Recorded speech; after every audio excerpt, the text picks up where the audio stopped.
For this Wednesday in the middle of your business, the 2nd of November 2011. Well, we've heard from Planning and Development Minister Dr. Boyendra Tiwari. We're now joined by former Minister of quite a few portfolios, not just the Works and Transport Minister, as I mentioned before. He had the health portfolio at one time as well.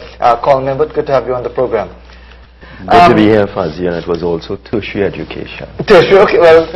that's the one I'm most... well, a lot of people forget. Most proud of. Why are you most proud of that one? Because we were able to introduce GATE and launch UTT. Now that opens a whole other discussion about tertiary education and the quality thereof, but we'll leave that alone for more, maybe sure. at another time. But your own reaction to this this announcement that we are not on the list of donor countries, the donor qualified countries from the OECD? Well, it's not really an announcement. It's an expression of an opinion by the new British High Commissioner who came here around May, because I did some research on the gentleman, and I think he arrived in May of this year.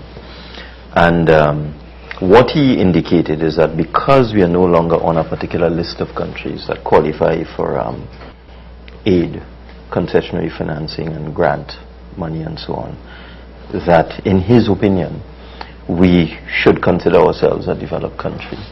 Now, the thing about that is that this approach to establishing whether a country is a developed country or not it's very controversial. And about 20 years ago, you had the emergence of something called the Human Development Index, and that was a direct response to using simply the GDP or the per capita gross national income. I take your point, but isn't it a step in the right direction? I mean, isn't it an incremental move in the right direction? Well, yes and no. You see, what this is effectively telling us is that we're no longer eligible for grant funding. Basically, that's it. Yes. Now, the way this organization does its work, this is an organization called the OECD, which is the Organization for Economic Cooperation and Development. And it's comprised of approximately 34 countries. I took the time to check it out before I came. And you have countries like Australia, Belgium, Canada, United States, United Kingdom. Basically, first world countries. The usual suspects. Yes. So you have 34 countries that make up this organization for economic cooperation and development. And these 34 countries, they give aid to the rest of the world. And what they do is every 3 years, they prepare a list of countries and they grade countries purely in terms of income. So you have low-income countries, you have middle-income countries, you have upper-middle-income countries, and so on. And it's based on something called the gross national income per capita, where you simply take the national income of the country as a whole divided by the population. It's a very simple calculation, and you get a figure. And I believe the figure is $12,000 US. Well, that's the threshold. Yes. So what the OECD does is it establishes a threshold, approximately 12,000 US.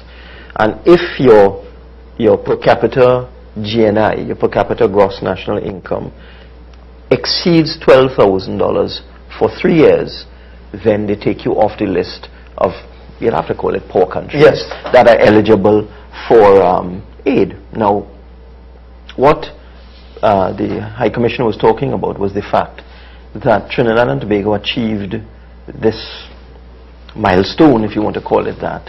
Well, he said it's the greatest moment in our history. Well, he said he's a little surprised that we aren't celebrating it enough at all. Well, it all depends on your definition of what is development. I mean, what he's doing is establishing income to determine development. So we hit this threshold actually in 2006.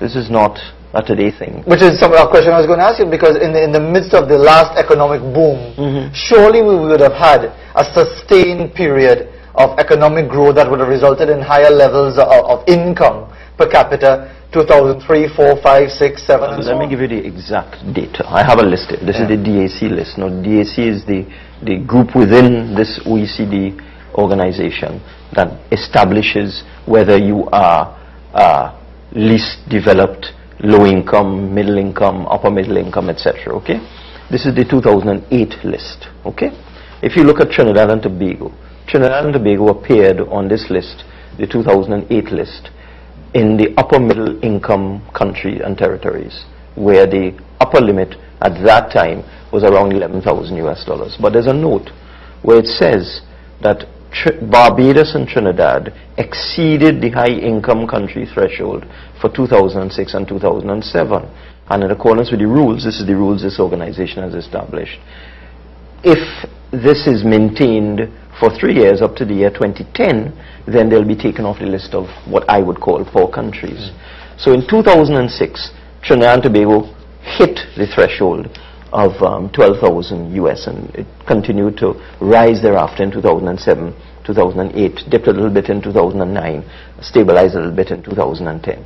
So you had this 4-year period, 2006 to 2010, where our per capita income was in excess of 12,000 US. As soon as that happens, because they review every 3 years, so they did a review in 2008, and we had only been above the threshold for 2 years, so they kept us there. Then they did a review in 2011, this year, and by this time we'd been at it for about 5 years, above the threshold.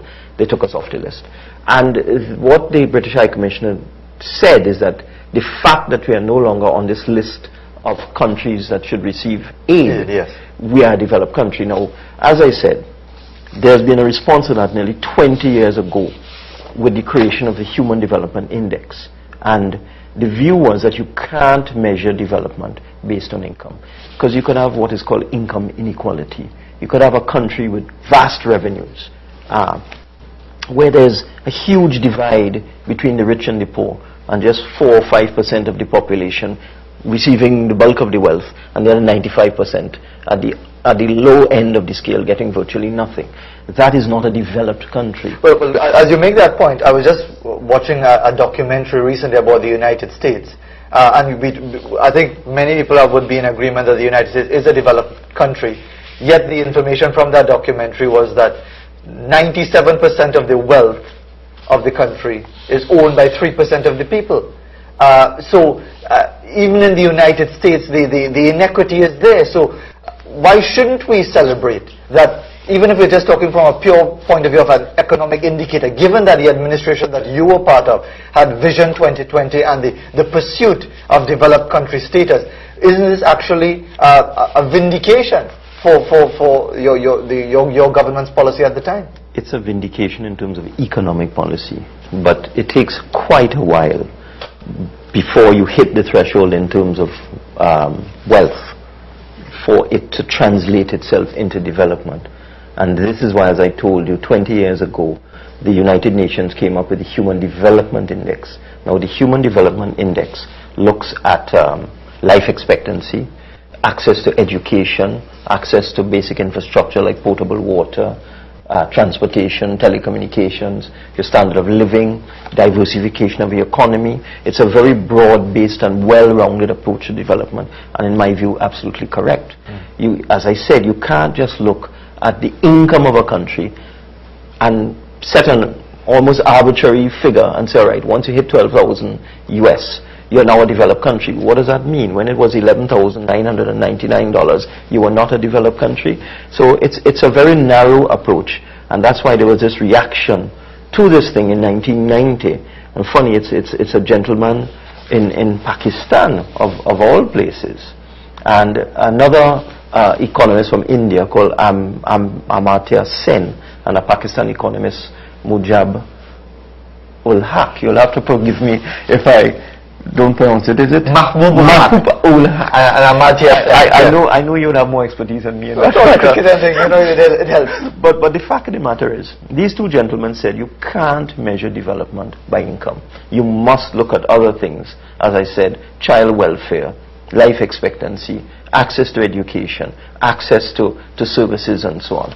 And because of that, the United Nations now, since 1990, this is accepted now in the world by the United Nations, has been measuring development.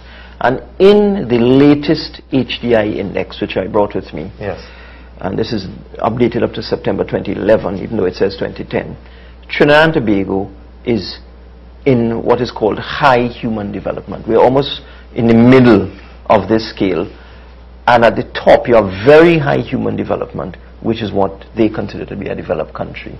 So according to United Nations, a developed country has very high human development. The only Caribbean country, which is quite ironic, that is in the list of developed countries according to United Nations is Barbados. Why ironic? Yeah, I don't agree. Why don't you agree? Because there are many people who maintain that Barbados has achieved a level of economic development and social development. As a Trinidadian, I simply can't accept, looking at our access to education and things like that Barbados is more developed than Trinidad. But that's for another time. The fact of the matter is that according to United Nations, when they measure our health system, they measure our education system, they measure our income distribution in the country, the cost of living, that is why I have an issue with Barbados. The cost of living is so high over there, the standard of living and so on. Trinidad and Tobago is classified as at the upper level of developing countries, but certainly not a developed country. We have a long way to go according to this list. In fact, we have to move up 19 places. We're at number 61 in the world out of 172 countries. Barbados is actually at 42. So to get into the developed country listing, we'd have to move up to about number 42 or number 43. And this is a very scientific approach. It makes sense to me that if you're going to establish whether a country is developed or not, you need to look at a range of factors. You just can't look at money. But if you're so and so much an endorsement of these indicators, how come you disagree with Barbados? If these people are so scientific and you're so satisfied with the way they've done it, how come you disagree with Barbados? The numbers seem to suggest that. That's just patriotism. but let's go back to this whole issue of, is Trinidad and Tobago a developed country? No. Go ahead, but because the issue for many is, why are we having this discussion anyway? If it is that whether we're developed or we're not developed, does it matter? If it is that there are too many people in Trinidad and Tobago who are still in a dependency syndrome, there are too many people at the poverty level of the scale. The reason why we're having this discussion is that we have set ourselves as a country certain objectives. Now we in the PNM had established Vision 2020 with an objective of arriving at developed country status by the year 2020. And we had these 5 pillars of development, looking at developing innovative people, a caring society, a diversified economy. So there were 5 pillars which were people-centered but also based on economic criteria to establish when would we arrive at the status of a developed country, and we had set a 20-year pathway for that. If we did that in 2002, and we said, look, we have 18 years to go to reach developed country status in terms of infrastructure, education, healthcare, income distribution, and so on, it's a bit, to me, it doesn't really make sense to think that we reached it by 2006 just based on a windfall from oil, because your per capita gross national income is simply based on the revenues that your country get. It can't be that in a 3-year period of fairly high revenues, a country suddenly switches from being a developing country to a developed country. The reason why we're having this discussion is that there are 2 ways of establishing what a developed country is.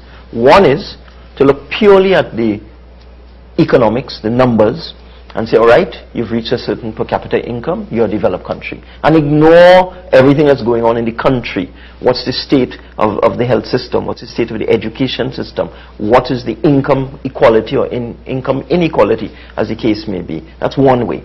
And as I said, the world has moved way beyond that since 1990, where they say, no, you can't do that. That's just one factor. Of course you want to look at the income of a country, and the per capita income is very important, but you must also look at all these other factors. It will take us some time, in my opinion, to get to the stage where our systems, our services, and our income distribution is at the level of what I would consider to be a developed country. It will take us some time. And the same question I asked of Minister Tiwari before when we were concluding that interview. Do you see any downside to this? That because we are now off the begging list, that there will be as grant funding and loans or anything like that will become an issue? We've been off the begging list for a long time. I remember way back in 2004, 2005, talking to the then Minister of Planning and talking to some of the UN representatives, the UNDP representative and so on. And they had thrown us off the list of poor countries long before that, and we no longer qualified for concessionary funding. In fact, we had reached a level around 2005, 2006 where we had to finance these agencies here in Trinidad, pay for the UNDP office and that sort of thing. That only happens when they feel that you have reached a certain level in terms of per capita income. I don't see any downside at all. I mean, the fact is that this aid is for poor countries. And there's a definition of a poor country where you have very little income. There are so many countries in the world with much lower per capita income than Trinidad and Tobago.